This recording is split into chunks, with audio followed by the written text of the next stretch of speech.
Hello friends, good morning. मैं आपके सामने एक नई ग्रामर लेके आया हूँ। नई ग्रामर पढ़ने के पहले मैं उसके बारे में एक कहानी सुनाता हूँ, जिससे आपको ग्रामर बिल्कुल अच्छे तरीके से याद रहेगी। ठीक है, तो कहानी इस टाइप से है कि जैसे एक गोलू नाम का लड़का था। ठीक है, वो लड़का बहुत कमज़ोर हुआ करता था, शुरू से ही कमज़ोर था। वो कुछ ढंग से न वो खेल पाता था, न कुछ भी, बहुत ज़्यादा कमज़ोरी थी उसमें। चल भी नहीं पाता था, कुछ भी काम नहीं कर पाता था अच्छे से। ठीक है, तो उसको, अब वो छोटा था जब तक तो कोई प्रॉब्लम नहीं, पर जब बड़ा हुआ तो उसको अंदर से ऐसा लगने लगा कि यार मैं कुछ नहीं कर पा रहा हूँ। तो एक दिन परेशान होकर और जंगल में चला गया। अब जंगल में गया तो चला तो गया, बाकी फिर जब उसको डर लगने लगा तो उसको फिर घर आने का मन हुआ। अब घर आने का मन हुआ तो रास्ता भटक गया। फिर एक जंगल के पास जाके बैठ गया, एक जंगल में एक पेड़ के पास जाके बैठ गया। अब पेड़ के पास बैठा रो रहा था।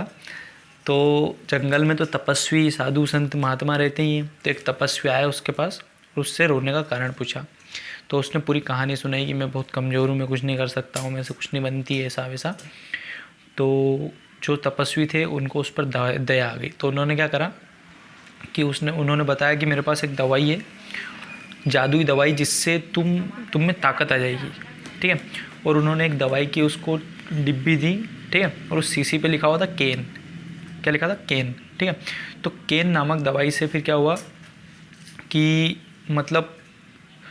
उसमें ताकत आ गई। जब भी उसको कुछ भी काम पड़ता तो वो केन का यूज़ कर लेता था। ठीक है, तो अपने को भी जब भी अपनी ताकत का प्रदर्शन करना होगा तो अपन केन का यूज़ करेंगे। ठीक है, अब केन CAN। ठीक है, केन का प्रयोग, हालांकि सबको बहुत, किसी को याद भी होगा, किसी को नहीं याद होगा, पर फिर से एक बार रिवाइज हो जाएगा, क्योंकि इंग्लिश में रिवीजन इज़ डिवीज़न। ठीक है, तो केन का यूज़ करेंगे अपन। केन का यूज़ वैसे तो अपन बोल के करते हैं, बाकी आपको यदि घर पे करना हो प्रैक्टिस के लिए तो मैंने इसके फॉर्मूले एक जगह लिखे हुए हैं। ठीक है, आप स्क्रीनशॉट लेके और देख लेना। मैं अभी इसको बता देता हूँ आपके सामने।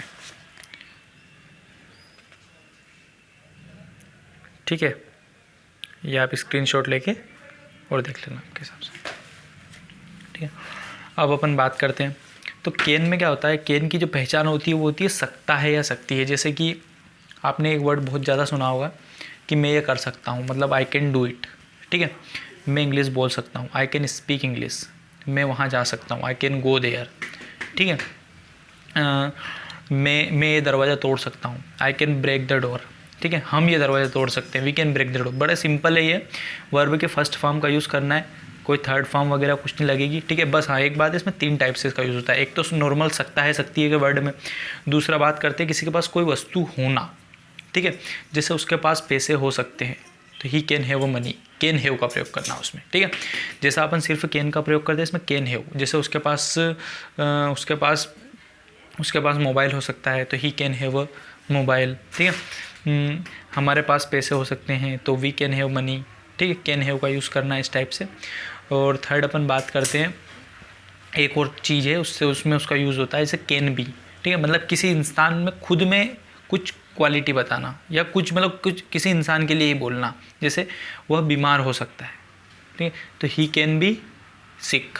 ठीक है, वह ईमानदार हो सकता है तो ही कैन बी ऑनेस्ट। ठीक है, नेगेटिव का यूज़ करना है तो कैन नॉट का यूज़ हो जाएगा तीनों में। ठीक है, जैसे मैं इंग्लिश बोल सकता हूँ, आई कैन स्पीक इंग्लिश, मैं इंग्लिश नहीं बोल सकता हूँ, I can not speak English. ठीक है, वह बीमार हो सकता है तो ही कैन बी सिक, और यदि बीमार नहीं हो सकता तो ही कैन नॉट बी सिक।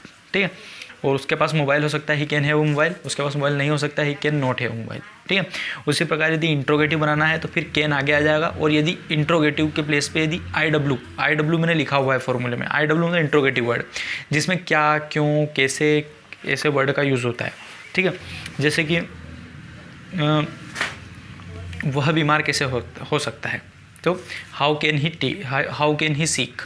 ठीक है, और वह पागल कैसे हो सकता है तो हाउ कैन ही मैड। ठीक है, इस टाइप से आप इंट्रोगेटिव वर्ड का यूज़ कर सकते हो। तो इस टाइप से आप सिंपल, अफर्मेटिव, ए लिखा हुआ है मैंने, A for affirmative, N for negative और आई फॉर इंट्रोगेटिव। इस टाइप से आप प्रैक्टिस करके इसमें अच्छे से स्पोकन में आप यूज़ कर सकते हो। ठीक है, आपको वीडियो अच्छा लगा हो तो लाइक करना, चैनल को सब्सक्राइब करना।